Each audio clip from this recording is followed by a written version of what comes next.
Winning the war with yourself. Master your thoughts, emotions, and daily actions. Introduction: The war no one sees. Every day, whether you realize it or not, you are fighting a quiet war. It isn't against society, your circumstances, or the people who have wronged you. It isn't even against the challenges that life puts in your way. The real war, the most important war, is the one happening inside your own mind. You feel it when you wake up, and your first thought tells you to stay in bed a little longer. You feel it when you promise yourself that today will be different, but by the end of the day, nothing has changed. You feel it when doubt creeps into your decisions, when fear whispers that you're not ready, when frustration convinces you that you're stuck. This war is a battle between who you are and who you know you could be. Some days you win, some days you lose, but the only thing that matters is that you keep fighting. Because your entire life is shaped by what happens inside your head, long before it shows up in your actions. This audiobook is your strategy guide, not for escaping the war, but for learning how to win it.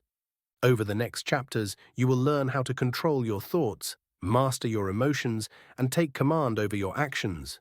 You'll learn how to build the mental toughness required to live a life that feels intentional, powerful, and aligned with who you want to be. You don't win this war overnight, but you win it one thought, one decision, and one action at a time. Let's begin. Chapter 1: The Enemy Within. Most people go through life believing that their biggest obstacles are external. They blame their lack of progress on time, money, circumstances, or the opportunities they never got. But once you peel back the excuses, something becomes painfully clear. The biggest enemy you will ever face is yourself. Not because you want to sabotage your life, but because most of your behaviors are driven by unconscious patterns, emotional impulses, and outdated beliefs you never chose. You're not lazy, you're untrained. You're not broken, you're unorganized internally. You're not unmotivated, you're unaligned. The enemy within is subtle. It wears many masks. It looks like procrastination. Not because you don't care, but because your brain is hardwired to avoid discomfort and conserve energy. It looks like self-doubt. Not because you lack potential, but because your mind protects you from failure by convincing you to avoid risk. It looks like negative self-talk. Not because you're incapable, but because you've repeated certain stories for so long that they feel like truths. It looks like emotional reactions. Not because emotions are bad, but because you never learned how to guide them instead of being guided by them. Winning the war with yourself begins with recognizing that these internal barriers are not signs of weakness, they're signs of being human. But here's the good news. Anything that exists in your mind can be understood. And anything that can be understood can be changed. Your thoughts are not permanent. Your emotions are not your identity. Your habits are not your destiny. The enemy within is not undefeatable. It just needs to be exposed. Let's expose it, piece by piece. Chapter 2: Understanding your inner dialogue. If you want to master your mind, the first place to look is your inner dialogue. That constant voice narrating everything you do. For some, that voice is supportive, calm, encouraging. For many others, it's harsh, critical, anxious, or endlessly negative. But here's something most people never learn. Your inner voice is not you. It's a combination of past experiences, fears, memories, interpretations, and habits that have been repeated for years. It is a program, and like any program, it can be rewritten. Start paying attention to the voice in your head, not to judge it, but to study it. When you feel discouraged, what does the voice say? You're not good enough? Why try? No one cares. You'll fail anyway. When you feel unmotivated, what does it say? You can do it later. You're too tired. This isn't worth the effort. When you feel insecure, what does it say? They're judging you.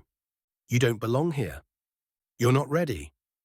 Your inner dialogue often repeats one theme: a fear of discomfort, failure, or rejection. Your brain is not trying to ruin your life.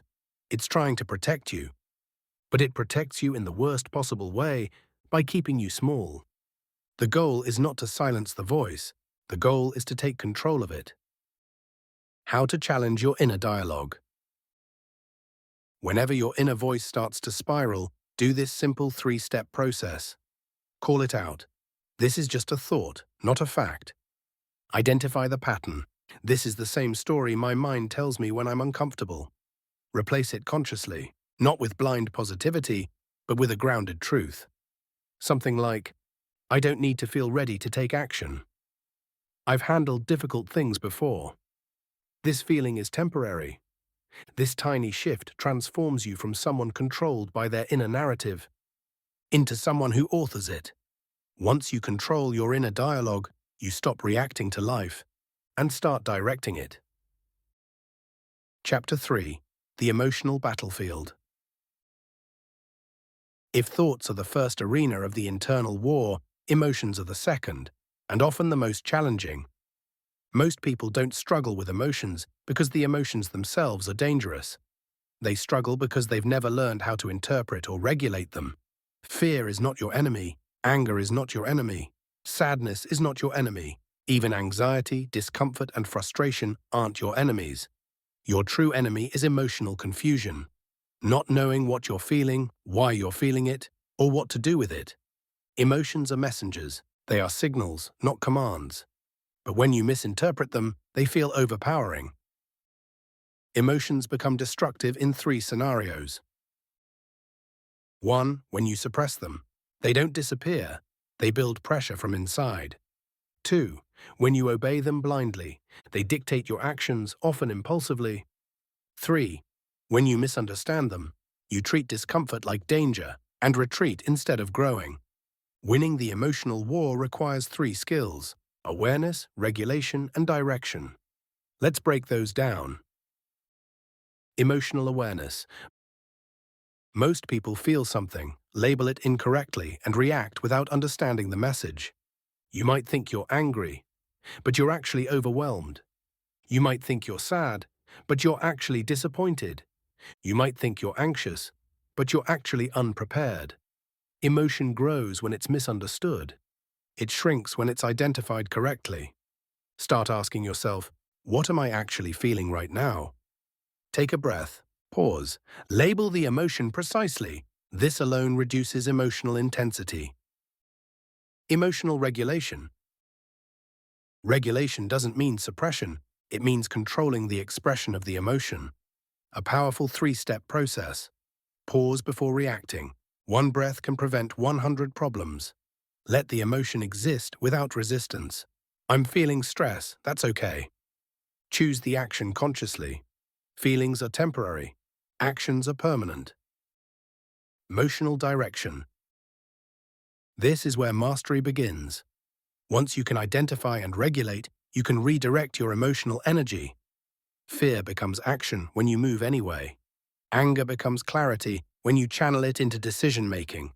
Sadness becomes growth when you look for what it's teaching you. Frustration becomes momentum when you let it push you forward instead of backward. Emotion is energy. Energy can be shaped. The war is not won by eliminating emotion, but by learning to use it.